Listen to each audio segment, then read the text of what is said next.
You're tuned in to the 3 Pixels podcast.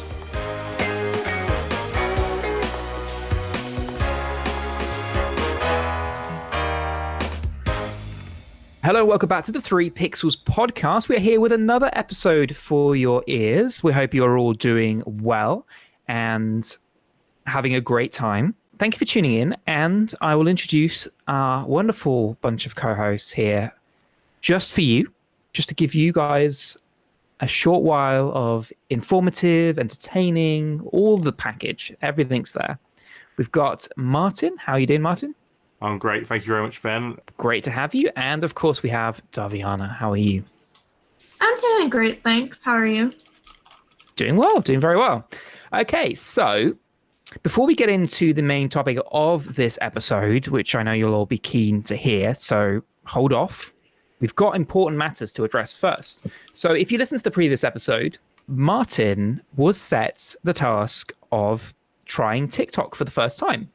As someone who has avoided it beforehand and kind of saw it as one of those things that was kind of, not for Martin. It was, it wasn't something that he was ever really going to try. We decided to use our power of influence and our pressure through the podcast to force it upon him.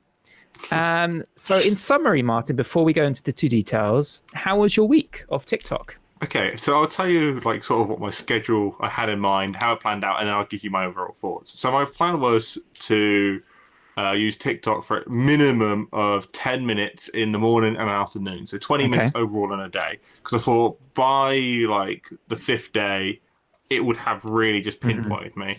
So it started off really well up until Thursday, where I realized I sort of went a little off it. And then Friday, I thought, okay, I really need to get back on this because, I'm doing this whole challenge. Yeah. And yesterday, I used it a tiny bit. But my overall thoughts are, I'm still not convinced by it. Really? Don't get me wrong. There are some really funny videos out there. Mm-hmm. One that I always will have in my mind now is Life at Year 7. And it was about this kid who says to her mum, at 12 at midnight, saying that they got home tech, as the Americans call it, but like cooking class, and they said they're doing lasagna or something. That's not what we call it. Oh, I thought that's what it is. I swear I thought it was home tech. I messed that up, or whatever. And she's like, "Oh, when's it due? Tomorrow." And I can just see that, and it just makes me smile every time. And even the one when I was at the beginning of it all, with the guy who surfed across his pool to start work. Even now I just thought that was gold. But there was so much. Oh, for part 2. Oh, yeah. Those people are the worst people on TikTok. The for part 2. There was only 2 people who I thought I actually want to know what this is. One of them was their mum and dad went away for a weekend or something, and they redid their house, which was amazing. I really did want to catch up on that, and I try to keep up with it every time. And another one was about iPhone tricks. I think I got to the 4th part and I was like, wow, this is actually pretty cool.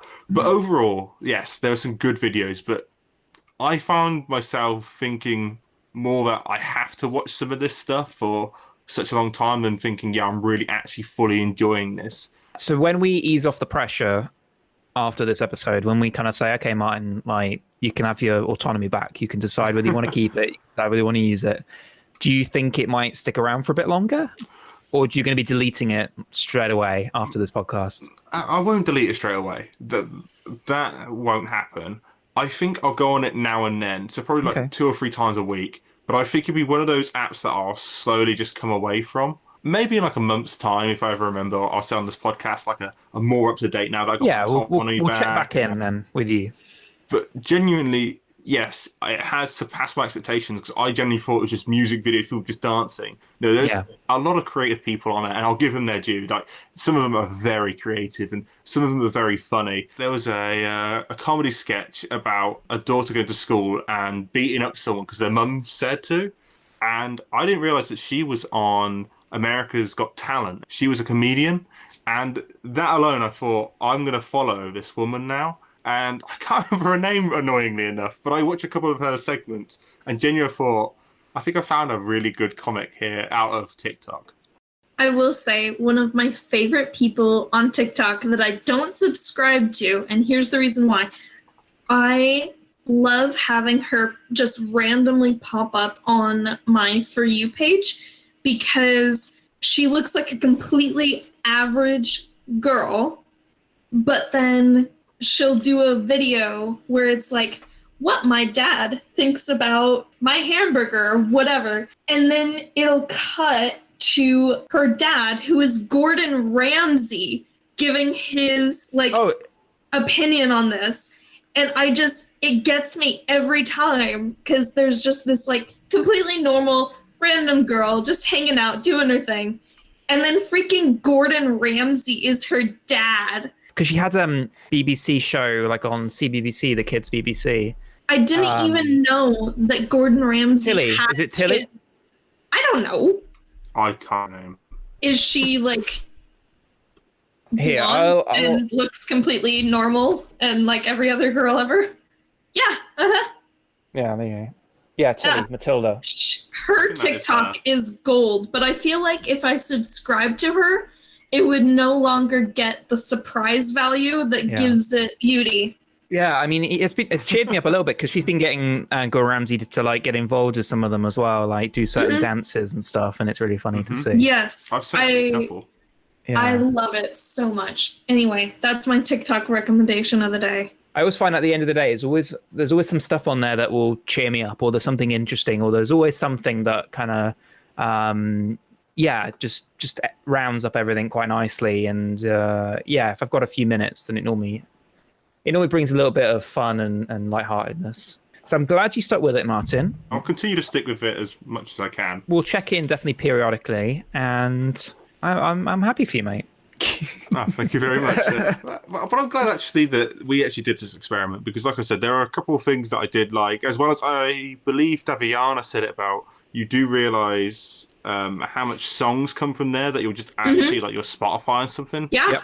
And there are a couple of songs that I haven't done yet, but I hear them and go, "Man, this is a great track." Actually, I probably will add this to my Spotify at some point. Something that I have not yet told Ben is that on our playlist, I have noticed. pretty much every song that I have added this year has been straight from TikTok. It's really cute. She thinks I haven't noticed this. But I've definitely noticed this. I refute I was listening it. to the playlist only today and thinking, there's a lot of TikTok songs. Oh, I guess I'm not as sneaky as I thought I was. No, not quite. Funny thing is, you talk about music. The earliest form of income making for creators on TikTok was through music. So upcoming artists or even slightly bigger artists would pay content creators to use those songs in their TikToks. And now that happens with bigger creators, that's the way they advertise, because they know, and they figured out pretty early that people are hearing the song and it gets reused a lot. If it starts a trend, then it's really good for the artist because they get promotion out of it.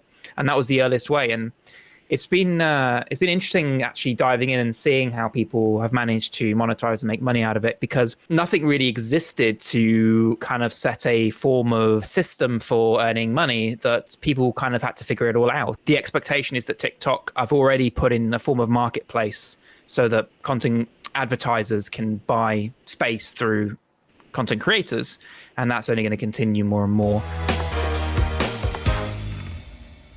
Now on to our main topic of this episode, all to do with J.K. Rowling, the author of Harry Potter, as we all know, and the author of many tweets on Twitter, as many of us also know.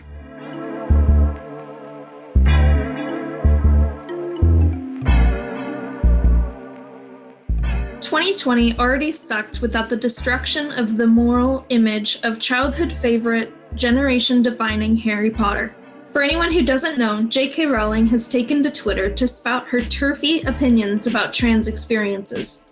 It started with a tweet back in June where she shared an article called "Creating a More Equal Post-COVID World for People Who Menstruate," to which she then wrote, "People who menstruate. I'm sure there used to be a word for those people. Someone help me out. Woomben? Wimpund? Woomud? Since that tweet, she has posted numerous times about this topic. This has caused many people to vow never to consume Harry Potter or any of her other works, as well as tossing out their light-up wands, Hufflepuff Twitter bios, and Ravenclaw robes, along with anything else J.K. Rowling has created, including anything she created under her pen name, Robert Galbraith. The whole incident has started a larger conversation about whether we can separate art from the artist to consume the media without feeling guilty. So what do you think? Can we still read and enjoy Harry Potter? Is it tinted by J.K. Rowling's tweets?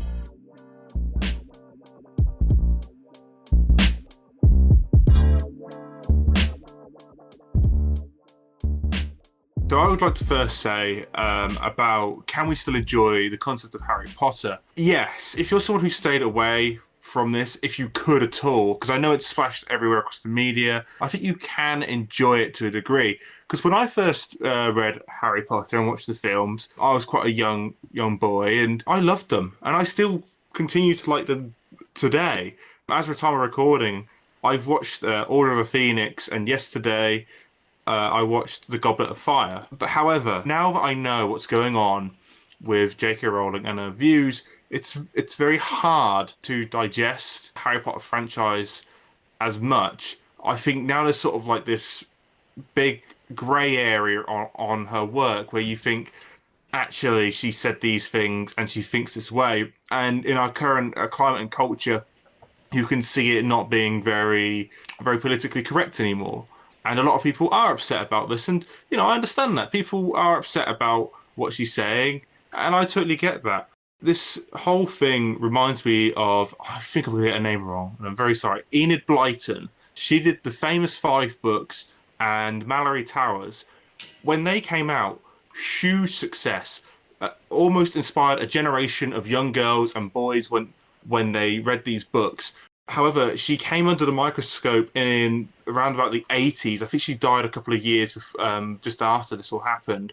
And they felt like her books were sexist, misogynistic, xenophobic. But at the time of writing, people loved them and didn't see them that way.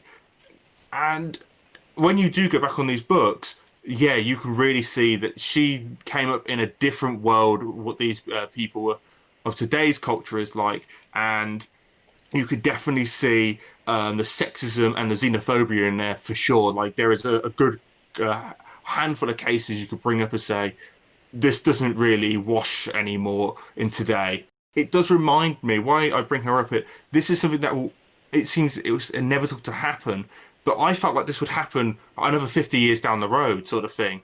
But it's excelled this process now that she's gone onto Twitter, said her opinions, if you believe them to be right or wrong, it doesn't matter for this context, but people are now offended and upset.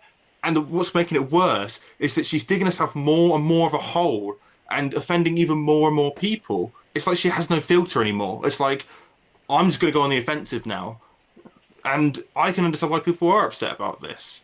I first started hearing about this whole issue on YouTube because I don't really use Twitter. I was actually in the middle of rereading through the Harry Potter series. I just finished book number 2 when I first heard about this. And as I learned more and more, I started thinking about all of the other people who read and love Harry Potter. I mean, Harry Potter was a massive part of my childhood and my growing up, especially as a teenager, actually. And, you know, even on this podcast, I identified myself as a Ravenclaw. It's one of my favorite pieces of media. But I started thinking more and more about everybody else who has read and loved this series the way that I did. And some of those readers have to be trans. And I'm sure that having the author of such an influential series on your life speaking out against your gender identity must feel like a horrible betrayal. At this point, the things that she has said are really pretty bad, and it doesn't seem like she's changing her opinion anytime soon, the way that she keeps doing this over and over in the last over a month now from when she created her original tweet. She has not changed her mind at all. And so I feel like to continue supporting her by reading her books, watching the movies based on those books, buying the merchandise, all that, I don't think that I personally can do it in good faith anymore. And so I make the decision to not consume any of her media anymore, which means that the second Harry Potter book will be my last Harry Potter book. And even though it is quite sad, I just feel like it's more important to me to support trans people than to enjoy Harry Potter. Yeah, I think the problem is she has really offended a lot of people, and I can understand that. And like you said, you yourself have come on here, and you've been very happy to call yourself a Ravenclaw and identify with the franchise. And I remember a long time ago reading about a girl who was really upset in a real dark place. She was very young, but she really put her life, she based around Hermione. Like, she tried to be just like Hermione, and, she did really well at school, and she was so happy now. And now you've got to think those people who have been influenced by this franchise and really have revolved around their life around Harry Potter. Even at work where I work now with, which is predominantly men, we actually talk about Harry Potter now and then and stuff like that. Mm-hmm. And we all love it. We talk about it. And this has been a subject. And each one of us has said, this has just destroyed a lot of credibility that she's had. And to me personally, I said I've watched these recently. I don't know if I really want to continue and watch them anymore, especially after this whole conversation that we're having now. It's really making me think, I don't know if I really want to support someone who is anti-trans and just oblivious, I think the word is, and just really out to upset people. Such a shame for someone who was so inspirational and so well-liked and her content so appreciated, to just blow that up now. She's fairly young still. She still has a massive career ahead of her, but this will always follow her for the rest of her life now. And this is what I was saying about the Mallory Towers thing. When Blyton died, then this whole thing more came out.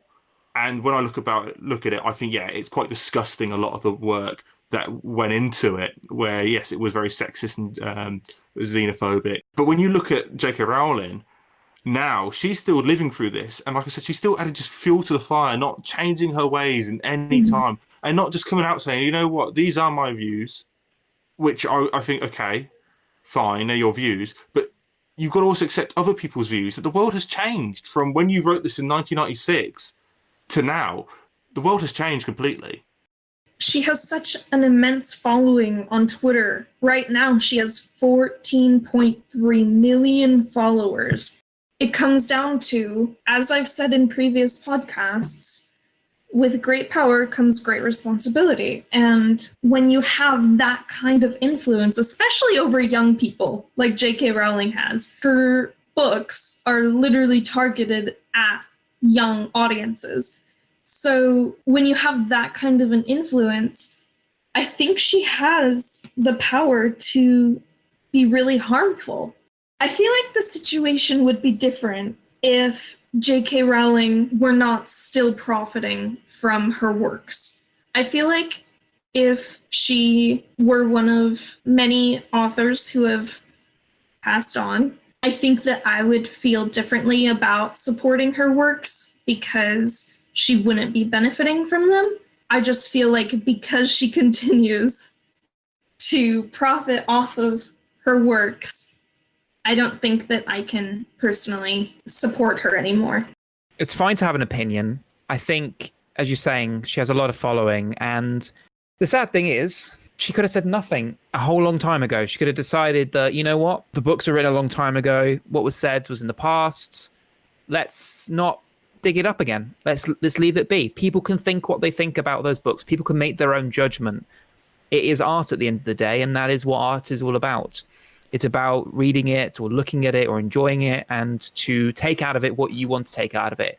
If you think that a certain character outside of what's written has certain traits or wants to do something else, if you read it in a certain way, then that's up to you. And the same thing about how she's talking about other topics that aren't directly related to the books. If you don't know what you're talking about, just don't say it. You know, some things are better left unsaid. You know, some things are just better left as is, because if you're not an expert on it, or if you don't have anything good to say or anything positive to say, then just don't say it. You make a complete idiot out of yourself. And that's all she's really done here, is she's just made an idiot out of herself. I would use a stronger word, but unfortunately, I don't want to beep anything out or cause us any issues with that. This is a family-friendly podcast. I guess she's got a really good shovel because it's clearly working. She has got a massive history. She can't leave anything alone. Even her books, she cannot leave alone. Once they're written down, she should have just left them as that. And like you said, should have kept your own interpretation. I remember there was this whole thing of her changing identities and ethnicities of her characters because she realized that her books might not stand the test of time when it comes into inclusivity, which, okay, I can understand. Like, maybe you probably are worried about this whole world, and yes, when you look at the characters, there probably wasn't as much inclusivity as there should have been. I understand that, but to completely just blow up anything that we know about them and just say, yeah, and to leave anything for the audience's imagination and just go, no, this is what it is and this is how it should be and that's it. And she just completely destroys any sort of connection you may feel towards the characters. And the problem is she has no control anymore. It just feels like anything, she just wants to get her in there because it will make her popular, or she might just think book sales will come flooding back in because I want to be relevant again. The thing of it is that it's the cheapest form of inclusion to go back and then say that you were being more inclusive and you just happen to not mention it in the books at all. Like, that is the easiest, most lazy way to be inclusive. And I feel like if she really cared, she would have changed the books when she was writing them rather than go, hold on, wait a minute, actually, and then change it post-publication of all 7 books. I think it's more insulting to people who you're trying to include because you've written these characters from a certain background and a certain culture they've come from, and all of a sudden you're saying, no, they're from a different culture altogether. And a complete colossal shift. I think that does pretty much more damage than good.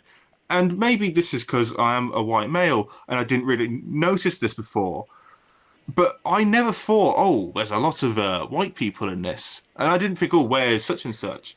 But now that she's highlighted it, I think, yeah, there is a problem with this, actually, when you look at the cast around her. And you've put such a spotlight on the situation now. There's nothing wrong with a piece of art, these books, for instance, being a reflection of how things were and the thought of mind at that time. For instance, that who are we fooling here? Essentially, these people are going to what almost reflects some sort of private school, some sort of boarding school. And those years ago, it probably would have been mostly white. So there's nothing wrong with saying, yeah, the book isn't very inclusive at the time, but let's look at this as a way of how far we've come. Like, these were how the times were. Unfortunately, a lot of things were suppressed. People weren't allowed to be as open. People weren't feeling like they could be as open. Isn't times better now? Like, because we can look back at that and say, hey, that's bad. If you go back and change it, how can you learn from history when you change history? The thing about J.K. Rowling is that even post-publication of the Harry Potter book series, pre-movie series, especially the Newt Scamander, pre-Fantastic Beasts, there was a time window where she was posting a lot of these changes. And it started with her coming out as saying that Dumbledore is gay. Okay, that's how it all started.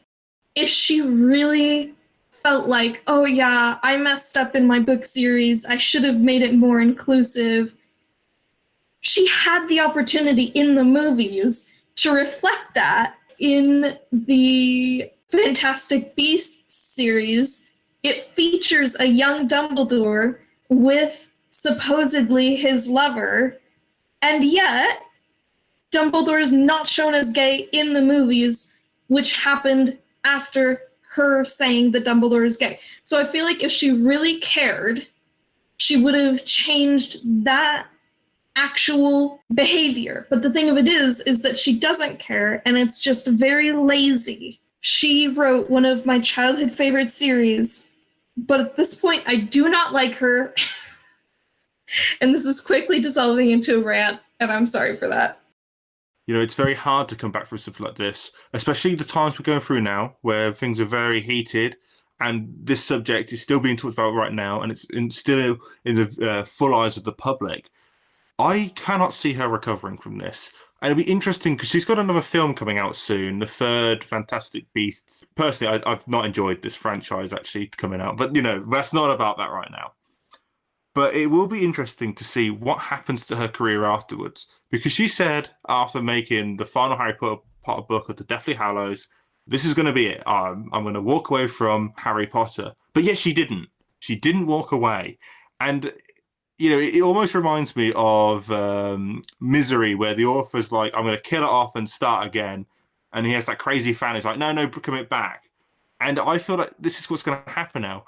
That she's going to put herself in a hole after this, where people are like, well, we don't really want to touch her right anymore unless it's got some sort of Harry Potter basis around it. Maybe not. Maybe she'll find another successful franchise or another successful book.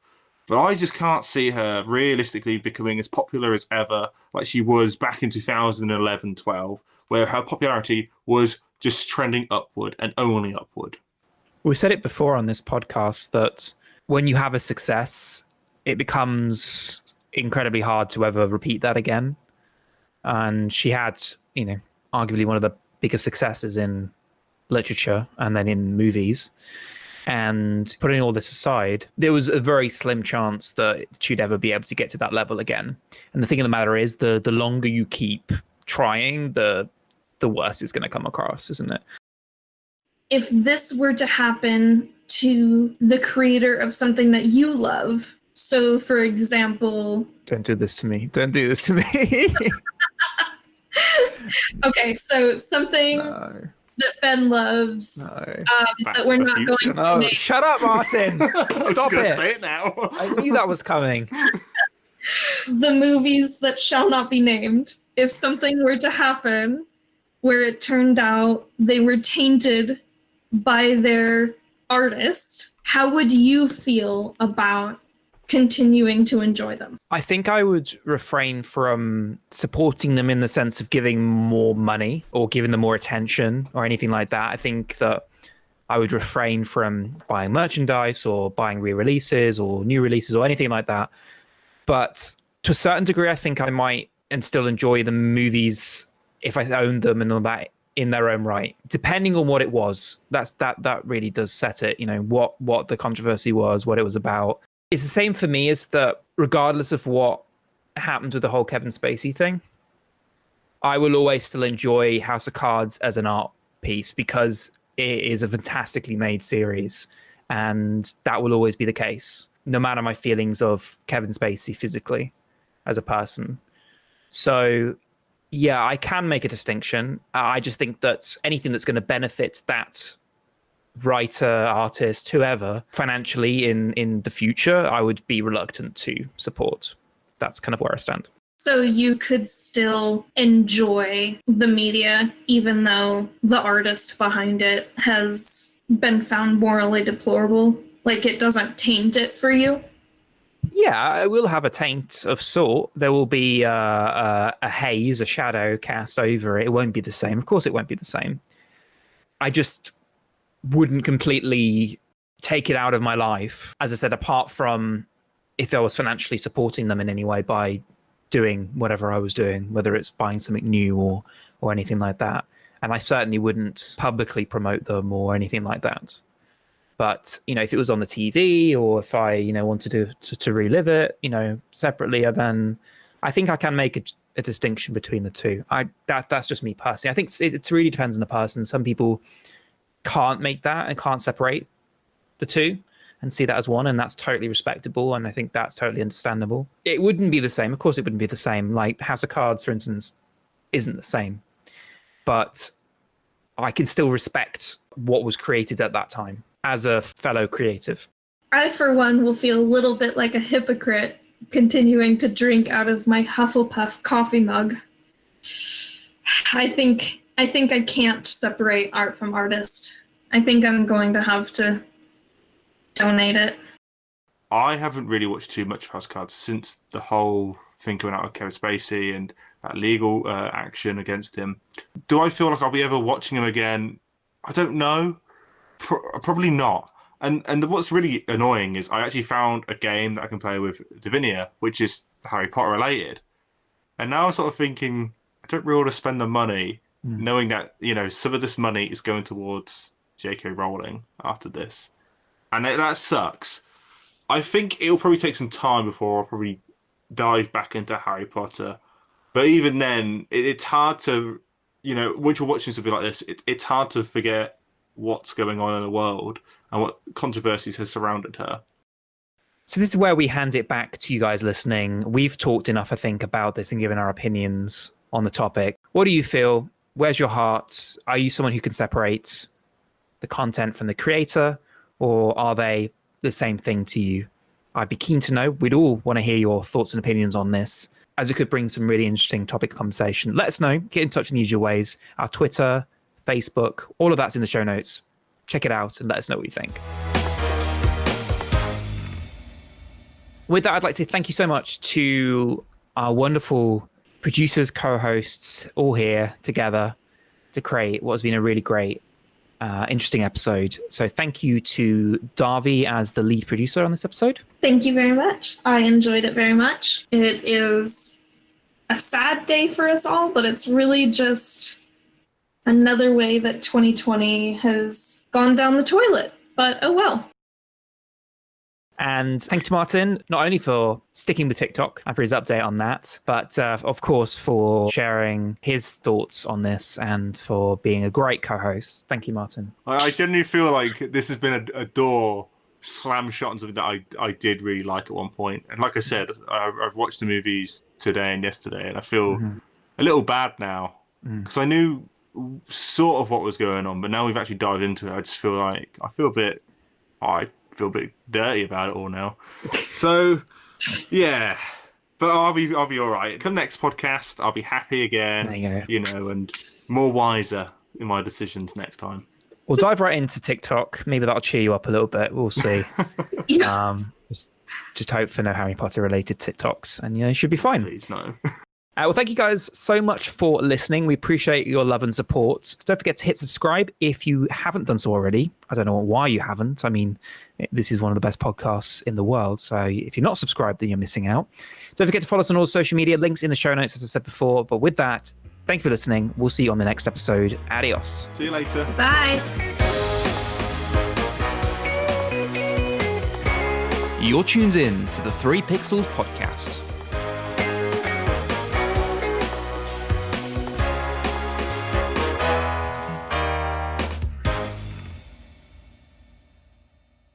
Every time we do this, I have to edit together all of our goodbyes to make it sound like we actually organised it. Because there's always so much space between it.